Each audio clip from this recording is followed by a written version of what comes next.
America has been very smart for the longest time, right? So they have their own reserves, but they've been, doing exploration and partnering with the companies in the Middle East, taking the cheapest oil. So the American dollar, American crude has moved around Earth for the longest time. Then they came up to the spectrum of infusing the talk about renewables. They have withdrawn from Kyoto. They have withdrawn from the Paris Agreement. They're generally doing what suits them best. So going into Venezuela, talking about taking over, the oil fields of Iran, every of these, non-pragmatic, geopolitically very volatile decisions are basically to get the cost of crude for themselves cheaper, cost of energy cheaper for their own citizens. How will they manage? They don't manage in the next 60, 70 years. I cannot comment today. But they have also seen the crest and troughs of the energy drive in how their population has got impacted because of their geopolitical decisions. Insofar as India is concerned, India will create opportunities. But the good part about India is, if you see from a colloquial layman's perspective, the city already built, those particular cities, if you want to convert them from fossil to non-fossil, the cost is more required is more vis-a-vis India today, which is still to create those cities, right? So if we are planning to create the future cities, then we are also planning for the future energy needs of cities, which are going to be much more renewable in nature. So from that perspective, India is on a ground. And it is against the backdrop of Washington's own contradictions that 36% of Indians now see Russia and not the US as India's most important ally. This new survey is particularly telling, with an anti-Russia campaign being driven by many in the West over the Ukraine conflict. The poll raises significant questions about the impact of Washington's pressure on New Delhi. If Indians are placing greater trust in Russia, have Donald Trump's tactics backfired and in fact reinforced ties with India's long-standing and pragmatic partner?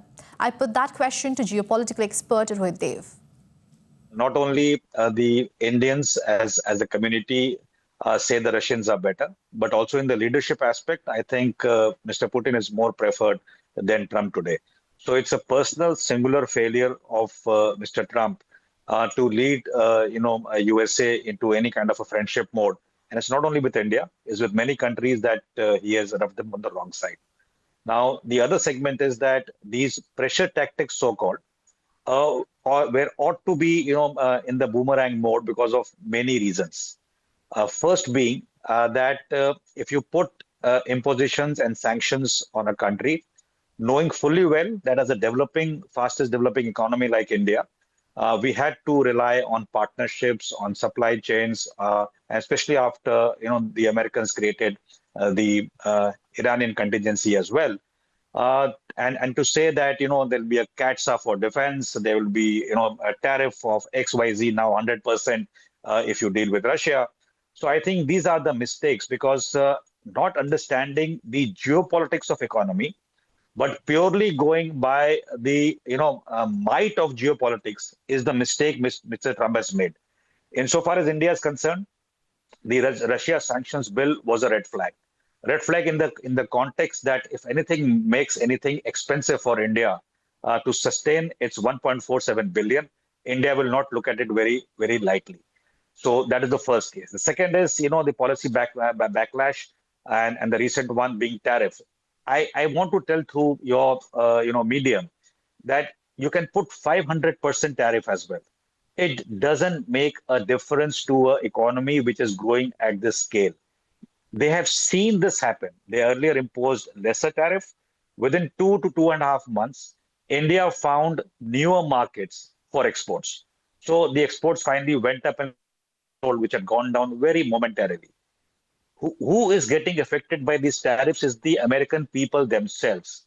So I don't think so. This cosmetic of geopolitics is going to make the economy of USA survive beyond a point. No matter it's a dollar-driven, world today, but there are exceptions being created in terms of other financial value chains, where even a country like India and Russia will finally find a ground sans the US dollar. The third is the autonomy part. Now, India as an aspiration has very clearly stated the Atmanirbhar Bharat route, in which partnerships are a given. Now, the Russians are very, very keen to have those partnerships. It's a mutual thing between friends. Even today, when you see, you just heard Mr. Putin announce that Indians are interested in the sea corridors as well. So I think to come from the Western Hemisphere and try to impose your will on an autonomy of the largest population on earth is not going to get you favors. So very mildly put, this, spring so-called global attitude survey should actually spring Mr. Trump from his chair to make him rethink. And that needs to be done by that administration.